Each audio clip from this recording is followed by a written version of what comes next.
شكرا للزميل العزيز الاعلامي اللامع سيف زاهر وضيوفه الكرام الكباتن الكبار، ملك النص كابتن فاروق جعفر، الفيلسوف كابتن ايمن يونس، الامبراطور كابتن حازم امام، وفنان الهدافين كابتن محمد صلاح ابو جريشه. وبسم الله الرحمن الرحيم. اصدقائي المشاهدين، مشاهدي اون تايم سبورتس، احباء كرة القدم في كل مكان، اهلا ومرحبا بكم وموعد جديد مع مباريات الدوري العام الممتاز المصري لكرة القدم موسم 22-23، وهي اخر مباريات العام، وكل عام وانتم بخير. من كلاسيكيات الكرة المصرية، حوار كروي بدأ سنة 1933 ومستمر وممتد. الزمالك يستضيف الإسماعيلي في الموطن الأصلي للكرة المصرية في استاد القاهرة في محاولة لاصطياد كرة صالح جمعة. لعبها صالح عالية ورأسية، جول جول جول.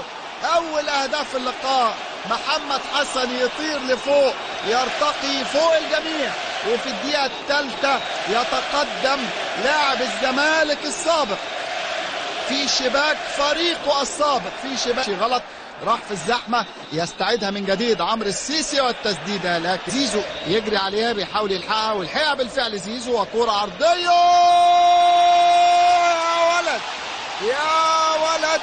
يوسف أسامة نبيه بمنتهى الهدوء، بمنتهى الثقة، بثقة لاعب لديه خبرات كبيرة جدا، وببطن رجله، وصعبة قوي صعبة قوي. الكرة جاية من ارتفاع لحضراتكم، هي الليلة مثيرة من بدايتها. باسم ويلعبها، اللي يعني متورط في معظم أهداف الزمالك السنة دي والسنة اللي فاتت، طبعا النجم المتألق أحمد مصطفى زيزو يصنع عرض يوسف مرة أخرى، إمام عاشور يلعبها زيزو، لكن راحت وراه محمد حسن وصالح. كرة مرة تانية، تسديدة من ياو، وتألق من عواد. يتألق محمد عواد في مواجهة ياو النور بعد تسديدة، يلفها تاني والرأسية، لكن يبعدها الدفاع، وتسديدة. كرة عالية داخل منطقة الجول. جمهور الزمالك المساند والمؤازر، أيضا جمهور الزمالك طبعا، وبياخد التعليمات أول بأول. آدي الكرة إلى صالح، ومرة أمام ياو حسام عبد المجيد، يلحق يلمس قدم العكسية بالقدم اليمنى لصالح، يلفها جميلة جدا جوه منطقة الشقيقين. صالح في مواجهة عبد الله، عالية جوه منطقة التكافؤ، إثارة، هدفين، لمسة من سيف، حطها الإمام، وضربة جزاء، ضربة جزاء. سيف الدين الجزيري يصلح لإمام عاشور اللي يطلق إحدى قذائفه، لكن المرة دي ببطن رجله، بليسنج في الزاوية البعيدة، لكن مواجهة كوكو. زيزو في كامل تركيزه برجله اليمين، زيزو يا ولد.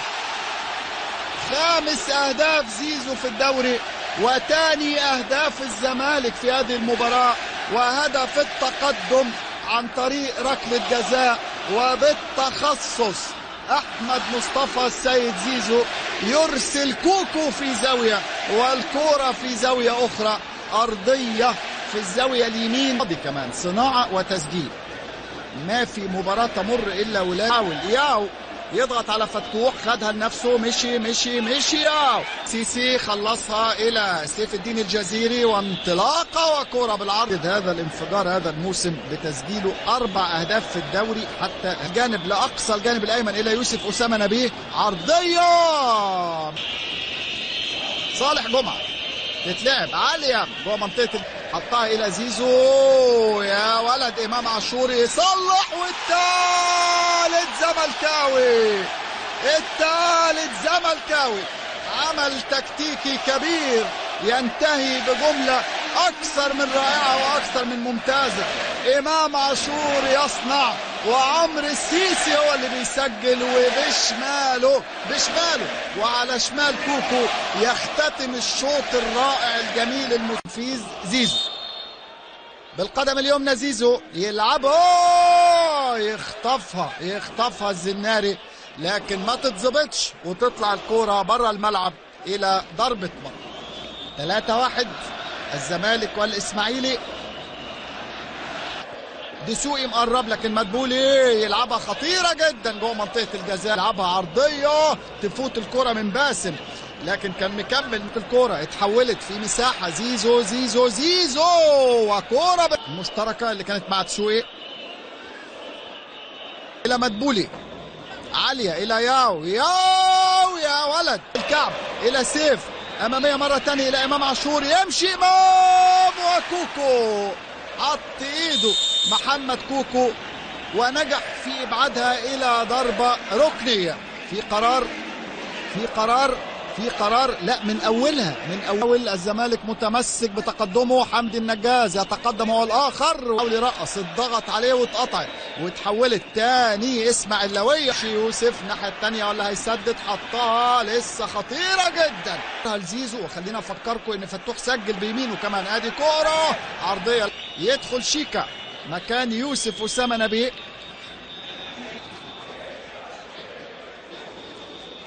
محمد حسن. بسم الله الرحمن الرحيم، والصلاة والسلام على رسول الله صلى الله عليه وسلم.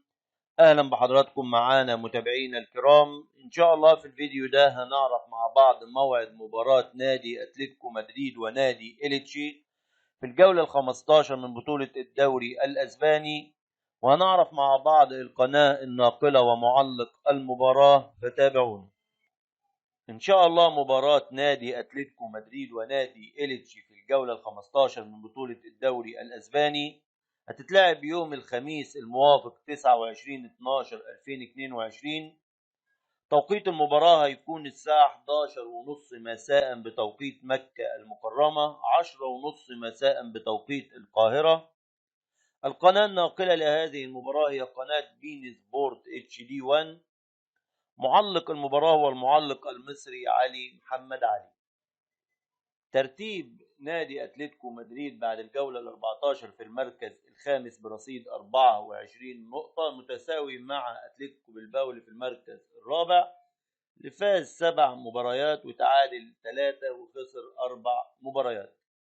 أما نادي إليتشي يتزين ترتيب جدول الدوري الأسباني في المركز الأخير المركز ال20 برصيد 4 نقاط، اللي خسر 10 مباريات وتعادل 4 مباريات وبدون أي فوز.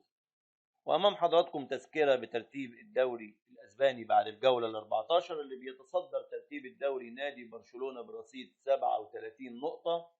المركز الثاني نادي ريال مدريد برصيد 35 نقطة. المركز الثالث نادي ريال سويسيداد برصيد 26 نقطة. المركز الرابع أتلتيكو بالباو برصيد 24 نقطة، متساوي مع الخامس والسادس اللي هو أتلتيكو مدريد وريال بيتيس. نتمنى لكم مشاهدة ممتعة لهذه المباراة ولجميع مباريات الدوري الأسباني. وفي نهاية الفيديو بنحب نشكر حضراتكم على حسن المتابعة، والسلام عليكم ورحمة الله وبركاته.